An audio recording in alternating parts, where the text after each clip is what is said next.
Now, I've had young people tell me that, well, your generation had a martini and that was your crutch, and why can't we have our own kind of crutch? You know what? Why don't you be a generation that doesn't have to have any kind of crutch? It's a lot easier argument. If you just say, oh, it's immoral, then you don't have to debate why it is that alcohol kills so many more people than marijuana, or why it is that tobacco takes 7 years off your life and we can't establish that marijuana does anything particularly. If people do drugs and they commit crimes while on those drugs, they should in fact be punished. But you can't punish someone for something that hurts no one. We should legalize marijuana, tax the hell out of it, and put every dime back into the healthcare system. Taxation and legalization? Doesn't that seem a little extreme? Wouldn't it be better to just decriminalize? The distinction is simple. Legalization of marijuana makes it a product that is legally available to adults. That doesn't mean that there's unregulated distribution, unregulated sale, and unregulated use. The decriminalization of marijuana still makes it an offense. You're not going to go to jail for it under a decriminalized model, but society is still saying no, no, no, no. It doesn't address the problems of organized crime, and it doesn't create a situation where you have retail sales. Decriminalization is just kind of a goofy concept. To say that it's legal to own something, to use it, to possess it, but not to produce it or sell it, just seems like this illogical position, because where did this stuff come from? It's the worst of both worlds. Sends out an incredibly bad message. It should be controlled like alcohol, like tobacco. The total impact for the U.S. budget from legalizing marijuana and taxing it at rates like alcohol and tobacco is somewhere in the $10 to $14 billion range. It can be used to pay for healthcare costs. It can be used to rebate to lower taxes and give people lower tax rates. It can be used for highways, for hospitals, for national defense. It's $14 billion and can be used for whatever its best use is. The production or the harvesting, the packaging, the sales of marijuana could be handled essentially the way we handle alcohol. You sell to a kid, you sell to somebody under the influence, your license is in jeopardy. That license ought to be hard to get and easy to lose. It seems to make sense. It's a little jarring, but nowhere are these issues more relevant than here in BC. Yes, marijuana is illegal here. And yes, police actively pursue growers and dealers. But that doesn't stop the market from thriving. It's believed that the illegal BC marijuana trade industry employs anywhere from 90 to 150,000 people. And the product is now known around the world. It's even been given its own name. BC Bud. Bud. BC Bud. British Columbia Bud. I don't know what you are meaning. BC Bud? BC Bud. You guys know what BC Bud is? No. You guys know where British Columbia is? No. Yeah, Isn't it in Britain? No, it's in Canada. When I say BC is famous for Pot. Weed and hippies. Mountain, sea. Marijuana. I used to think of the beachcombers back in the days, but now I just think of that BC Bud. Do you know what BC Bud is? No. Oh, it's really well known. BC Bud is bud that comes from British Columbia, and that's why they call it BC Bud or Beasters. Dude, you got the Beasters? Yeah, I got the Beasters, which means you got bud from BC. You know what the word grow up is? I'd say it's pretty common knowledge here what a grow up is. People do them in their houses or in their basements. I'm surprised it's not in their dictionary. A grow up is something that happens inside somebody's house, like one of our friends or something, and they just grow weed inside their house. Do you know anybody that's growing marijuana? I don't, well, no. Kelowna, my hometown. With a population of only 100,000, Kelowna is said to house well over 1,000 grow-ups.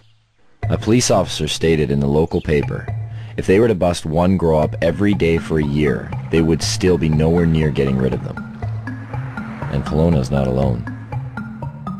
Where are they in BC? They're everywhere. They're in every single corner of the province. There is no community in the province that doesn't have grows and hasn't had an increase in growth. But the fact is that there's thousands and thousands and thousands of grow-ops all over British Columbia. And the most common thing you hear when they raid a grow-op is from the neighbors is, I had no idea they were growing pot on my street.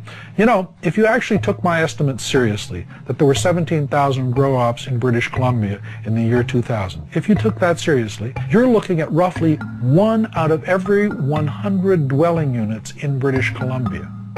We need to have a sense of that. Not bad for a province with a population of only 4 million people.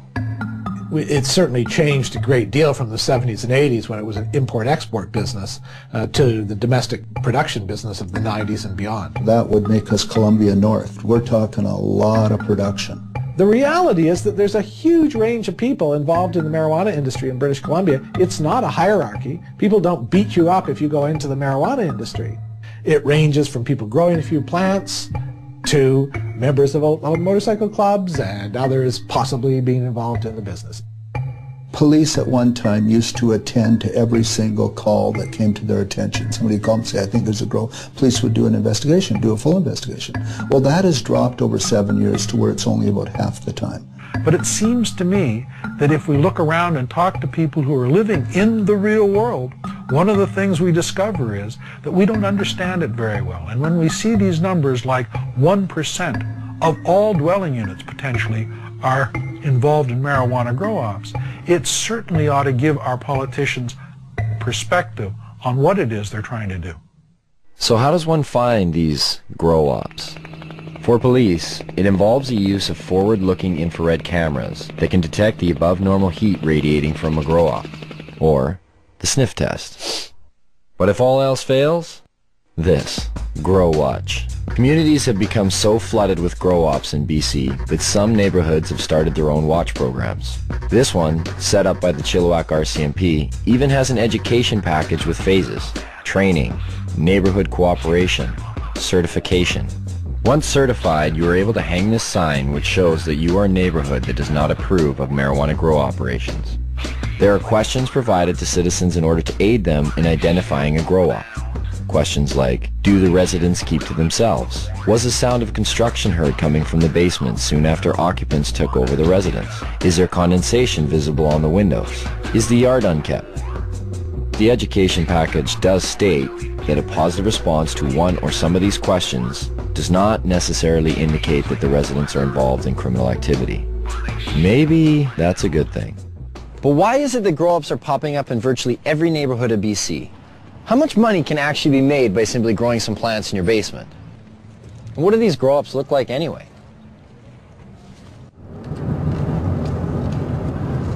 We finally got a grower. Right now we're driving to meet them. It's around 8 lights. It's not a huge show. This is what they use for clippers and stuff like that. When they hire clippers to do a show, you put these on, and if people are looking from the outside, it just looks pretty much like you're wearing sunglasses. But when you're on, I mean, I can't put them on right now because I'm driving. Won't be able to see. This is everyone's getting glasses. Director, other producer. Where's my phone? We just wait for the phone call, so we'll keep in line for when this comes to. Oh, I see a vehicle pulled up. Maybe that's them. Hello? Okay, so put the glasses on. Okay. Now, can you tell them we're just gonna have the camera running, but we're gonna have the lens cap on? Is that cool? Okay. Yeah. No. Hey, Diggs, we're gonna have the camera running, but we're gonna have the cap on, so there's no video. Shit. Yeah, just do it. Just keep it on. Just put the cap on. How you guys doing? Feel that heart rate increased? So you're coming in the back? Yeah. All right. Okay. Cool. You want the camera? Yeah. Cool. You're not feeling motion sickness? Oh yeah, now I'm feeling it. I'm feeling sick. You know, we're just going to hold people's arms and kind of guide them inside. Yeah, that's what I was saying, so I don't fall on my face here.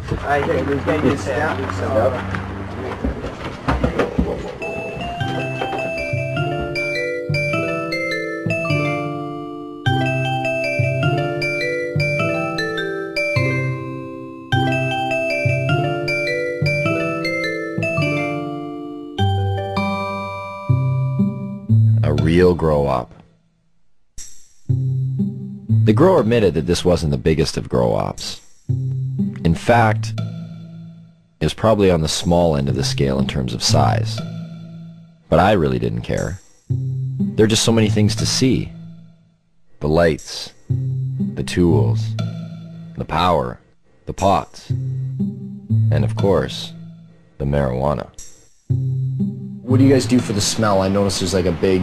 Well, we got this carbon filter here or whatever, and it just kind of filters the air in there, and then it's goes underneath the house, and we have it so it goes into like a dog shed.